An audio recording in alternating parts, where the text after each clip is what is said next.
시청자 여러분 안녕하십니까. 1월 19일 JTBC 아침에는 시작합니다. 먼저 오늘 아침 주요 뉴스입니다. 경찰이 강선우 의원에게 공천 헌금 1억 원을 제공했다는 의혹을 받고 있는 김경 서울시의원에 대해 17시간 가까이 강도 높은 조사를 벌였습니다. 강 의원의 전 사무국장도 이틀 연속 불러 조사했는데 배제 신문은 진행되지 않은 걸로 전해졌습니다. 경찰은 이번 조사를 바탕으로 내일 강선우 의원을 소환합니다. 국민의힘이 여러 의혹과 부실한 자료 제출을 이유로 오늘 예정된 이해훈 기획예산처 장관 후보자의 청문회를 보이콧하겠다고 밝혔습니다. 민주당이 협조를 설득하고 있지만 여당의 단독 청문회가 될 가능성도 있습니다. 한동훈 전 국민의힘 대표가 당원 게시판 사태에 대해 처음으로 송구하다며 공식 사과했습니다. 당 윤리위원회의 제명 결정에 정치보복이라는 입장은 유지했는데 친윤계는 사과를 빙자한 금쪽이 투정이라고 비판했습니다. 오늘은 중부와 전북, 경상 지역을 중심으로 비나 눈이 오겠습니다. 내일부터는 영하 10도를 밑도는 강추위가 이어지겠습니다. 강선우 의원에게 공천 헌금 1억 원을 건넸다는 의혹을 받는 김경 서울시의원을 경찰이 17시간 가까이 조사했습니다. 강 의원의 전 사무국장인 남모 씨도 이틀 연속 불러 강도 높게 조사했는데 엇갈리는 진술 속에서 대질 신문은 이루어지지 않은 걸로 전해졌습니다. 경찰은 이번 조사 내용을 바탕으로 내일 강선우 의원을 소환합니다. 송지혜 기자입니다. 1억 공천헌금 의혹을 받고 있는 김경 서울시 의원이 굳은 얼굴로 걸어 나옵니다. 오늘 대질 조사는 거부하신 거예요? 네, 사실대로 진술하였습니다. 그 돈은 강선우 의원한테 직접 건네신 건가요? 누가 먼저 제안하셨나요? 17시간 가까이 경찰 조사를 받고 나온 겁니다. 미국에서 귀국한 지난 11일과 15일에 이어 세 번째 소환입니다. 이에 앞서 경찰에 출석하면서는 추측성 보도가 난무하고 있다고 주장했습니다. 제가 하지 않은 그런 진술 그리고 추측성 보도가 너무 난무하고 있는 것 같습니다. 결과를 좀 지켜봐 주시기를 부탁드리겠습니다. 경찰은 강선우 의원의 전 보좌관이자 지역구 전 사무국장인 남모 씨도 이틀 연속 소환 조사했습니다. 김경 시의원한테 공천헌금 먼저 제안하셨나요? 액수도 먼저 정하셨어요? 의혹 관련자들의 진술이 엇갈리는 상황에서 두 사람의 대질 조사는 무산된 걸로 전해졌습니다. 김 시의원은 강 의원 측의 요구로 1억 원을 건넸다고 진술하고 있는 것으로 알려졌습니다. 2022년 지방선거를 앞두고 한 카페에서 남 씨가 자리를 비운 사이 1억 원을 강 의원에게 직접 건넸다는 겁니다. 반면 남 씨는 강 의원의 지시로 차에 물건을 실었다고만 주장하며 돈이 오간 사실은 몰랐다는 입장입니다. 강 의원은 남 씨의 보고를 받은 뒤에야 돈 받은 걸 인지했고 돌려줄 것을 지시했다는 주장입니다. 경찰은 내일 의혹의 정점인 강 의원을 소환할 예정입니다. JTBC 송재입니다. 오늘 국회에서는 이해훈 기획예산처 장관 후보자의 청문회가 열립니다. 여러 논란에 국민의힘은 청문회를 보이콧한다는 입장이고 민주당은 국민이 판단해야 한다며 협조를 요청하고 있습니다. 청와대도 청문회를 지켜보겠다고 했지만 여당의 단독 청문회 가능성도 있습니다. 류정화 기자입니다. 범법 행위자 이해훈 기획예산처 장관 후보자에 대한 인사청문회를 거부합니다. 국회 청문회장이 아니라 수사기관 피의자 자리에 앉아야 할 사람입니다. 국민의힘은 오전 10시로 예정된 이해훈 기획예산처 장관 후보자 청문회의 보이콧 입장을 재확인했습니다. 아파트 부정 청약과 부동산 투기, 보좌진 폭언과 자녀 병역 특혜 등 각종 의혹이 쏟아진 데다 자료 제출도 부실하다는 이유에서입니다. 민주당은 국민이 판단할 수 있도록 청문회는 정상 개최해야 한다며 국민의힘의 협조를 요청했습니다. 국민 검증의 시간을 국회가 일방적으로 빼앗을 수는 없다고 생각합니다. 정상적인 청문회가 내일 개최될 수 있도록 최선을 다할 것입니다. 그러나 설득에 실패할 경우 민주당 단독 청문회가 될 가능성도 있습니다. 국회법 50조에 따르면 국민의힘이 맡고 있는 재정경제기획위원장이 회의 진행을 거부하면 여당 간사가 직무를 대행할 수 있도록 돼 있기 때문입니다. 이 경우 통합 인선의 명분이 약해질 수 있다는 점이 민주당의 고민입니다. 청문회가 개최되더라도 여당 일부에서조차 사퇴 요구가 있었던 만큼 임명까진 순탄치 않을 전망입니다. 청와대 역시 청문회 소명을 지켜보겠다는 입장을 다시 밝혔습니다. 청문회를 통해서 이해훈 후보자가 국민의 눈높이에 맞는 답변을 할 것이다, 해명을 할 것이다 이렇게 기대하고 있습니다. JTBC 유정화입니다. 국민의힘 윤리위원회의 제명 결정 이후 한동훈 전 대표가 처음으로 당원 게시판 논란을 사과했습니다. 하지만 여전히 징계는 정치보복이라고 했는데 친윤계는 사과를 빙자한 투정이라고 비난했습니다. 한민정 기자입니다.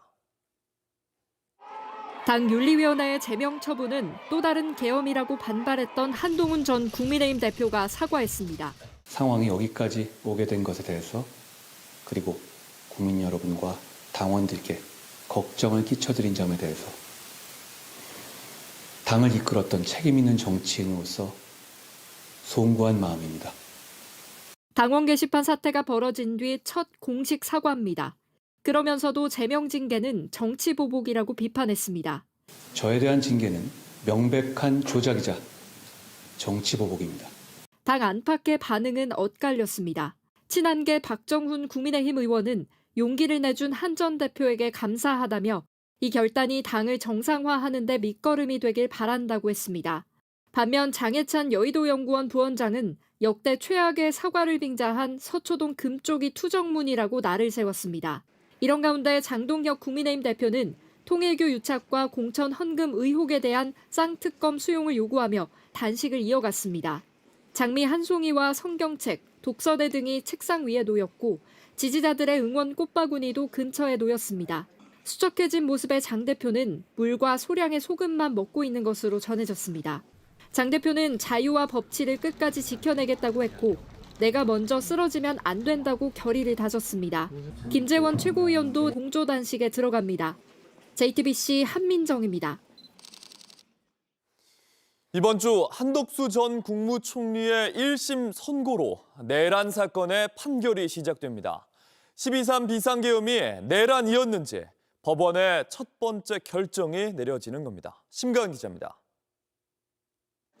윤석열 정부 2인자 한덕수 전 국무총리는 지난해 8월 불구속 상태로 재판에 넘겨졌습니다. 비상계엄 선포를 보좌한 점, 허위로 작성된 계엄 선포문을 서명하고 폐기한 점 등 6개 혐의가 적용됐습니다.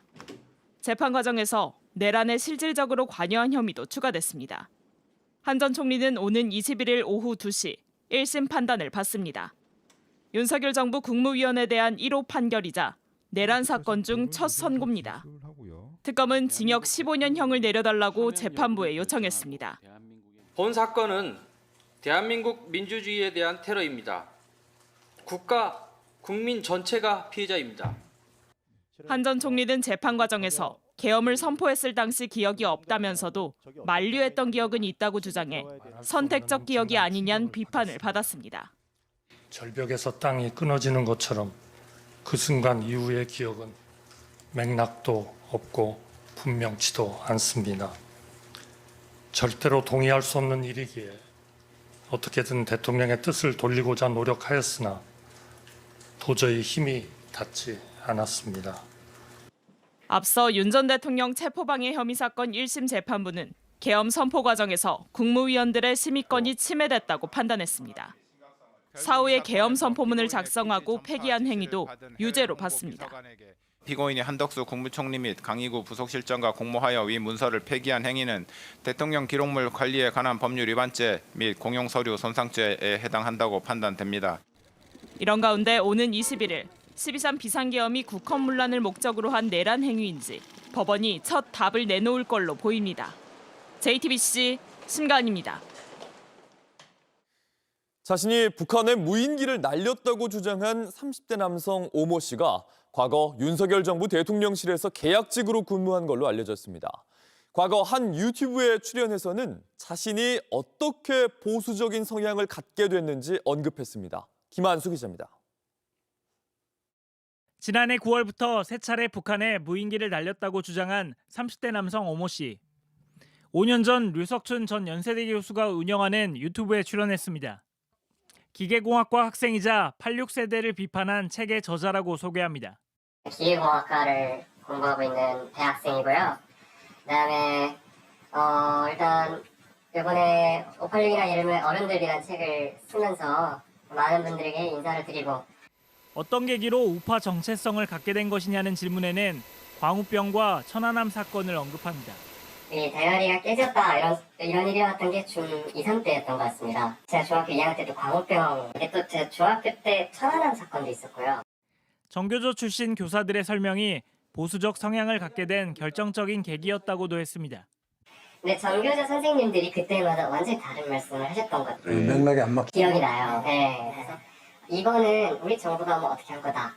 당시 대북 문제를 언급했던 A씨는 실제 통일 관련 청년단체를 조직하기도 했습니다. 해당 단체에는 무인기를 제작한 것으로 알려진 B씨도 함께했습니다. 통일단체를 비슷하게 만들고 삽니다. 통일 안 했으면 좋겠어요. 무인기 사건을 조사 중인 군경합동조사 TF는 지난달 16일 B씨를 소환 조사했는데 조만간 A씨도 불러 조사할 것으로 보입니다. JTBC 김한수입니다. 온라인에서 화제가 된 뉴스, 화제가 될 뉴스를 골라 전해드립니다. 아침엔 소셜픽입니다. 넷플릭스 예능 흑백요리사 시즌2 출연자 임성근 셰프가 음주운전 사실을 고백했습니다. 최근 주류 광고를 올린 것과 맞물려서 비난도 이어지고 있습니다. 10년에 걸쳐서 내가 한 3번 정도 뭐 이렇게 음주를 했던 게 있어요. 차에서 자다가 경찰한테 한번 걸려서 상황 설명을 했어요. 나중에 알고 보면 시동을 끄고 앉아 있어야 돼요. 가장 최근에 5년, 6년 전. 어제 임성근 셰프는 자신의 유튜브 방송에서 음주운전 사실을 고백했습니다. 연이어 올린 사과문에서는 최근 과한 사랑을 받게 되면서 과거의 잘못을 묻어둔 채 활동하는 것이 저를 믿어주시는 여러분께 기만이자 예의가 아니라는 생각이 들었다며 용서를 구한다고 썼습니다. 제가 인생 살면서 뭐 이렇게 갑자기 어마어마한 사랑이 오니까 부담 가는 거예요. 그래서 내 마음속에 있는 것들을 이렇게 하나씩 좀 털어내고 싶고요. 임 셰프는 방송 출연 이후 임짱이란 애칭으로 큰 사랑을 받았는데 최근 펀덱스에서 발표한 비드라마 출연자 화제성 1위에 오르기도 했습니다. 3번의 음주운전이 논란이 되기 전에 잘못을 고백했지만 대중의 반응은 엇갈립니다. 게다가 최근 주류 광고를 촬영한 뒤에 사과를 한 것도 적절하지 않다는 비판이 뒤따랐습니다. 현재 관련 영상은 일부 삭제된 상태입니다. 1979년 이란에서 일어난 이슬람 혁명은 팔레비 왕조를 무너뜨렸습니다. 당시의 마지막 왕세자였던 레자 팔레비가 지금의 이란 정권을 북한에 비유했습니다. Iran today should have been the next South Korea of the Middle East. Iran at the time had 5 times the GDP of South Korea. 지난 16일 팔레비 전 왕세자는 미국 워싱턴 DC에서 현 이란 정권을 강하게 비판했습니다. 그러면서 오늘날의 이란은 북한과 다름없다고 지적했습니다. Today we have become North Korea. Not because we don't have the human resources, not because we don't have the natural resources, but because we have a governance that doesn't give a damn about the people and the livelihood. 이란에서 계속해서 이어지는 반정부 시위와 무장 진압으로 최소 5천여 명이 사망한 걸로 알려졌는데 현지 의사들을 인용한 일부 보도는 18,000명이 넘는 사망자가 발생했을 것으로 추측하기도 합니다. 이란 외에 유럽 곳곳에서도 망명자들의 시위대가 왕정으로 돌아가야 한다고 주장하는 중입니다. 팔레비 전 왕세자는 기자회견에서 정권의 핵심 군사시설을 타격해 시민들의 죽음을 막아야 한다고 국제사회에 촉구했습니다.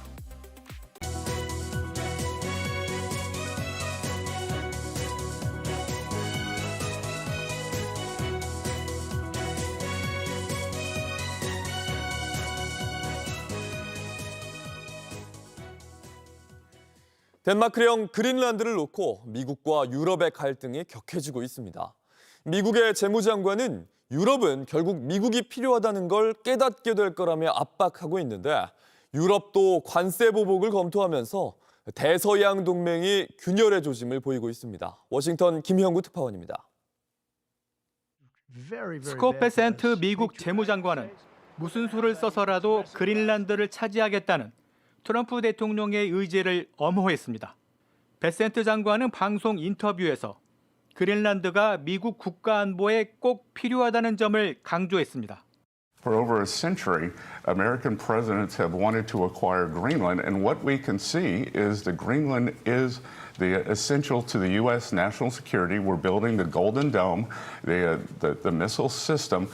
이 발언은 트럼프 대통령이 전날 그린란드 병합에 반대하며 합동 군사훈련에 참여한 덴마크 등 나토 회원국 8개 국가에 관세를 부과하겠다고 경고한 뒤 하루 만에 나온 것입니다. 이에 해당 유럽 국가들은 즉각 공동 성명을 내고 동맹에 대한 협박이라며 강하게 반발했습니다. 유럽 연합에서는 무역의 바주카포라 불리는 통상 위협 대응 조치를 발동해야 한다는 목소리도 커지고 있습니다. 그럼에도 베센트 장관은 거듭 유럽을 강하게 압박했습니다. The European leaders will come around and they will understand that they need to be under the U.S. security umbrella. 하지만 미국 내에서도 우려의 목소리가 나왔습니다. I do think that the current posture, which I hope will change and abate, does threaten to fracture that strong relationship, not just with Denmark, but with all of our NATO allies. 그린란드를 둘러싼 미국과 유럽의 갈등이 대서양 동맹을 축으로 한 국제 질서의 근간을 뒤흔들고 있습니다. 워싱턴에서 JTBC 김형구입니다. 날씨입니다. 오늘은 전국이 흐린 가운데 중부와 전북, 경상 지역을 중심으로 비 또는 눈이 내리겠습니다. 오늘 아침 최저 기온은 서울이 영하 3도, 부산이 6도 등으로 평년보다 다소 높겠지만 낮 기온은 영하 3도에서 영상 10도로 평년과 비슷하거나 낮겠습니다. 밤부터는 북쪽에서 찬 공기가 내려와 급격히 추워지겠습니다.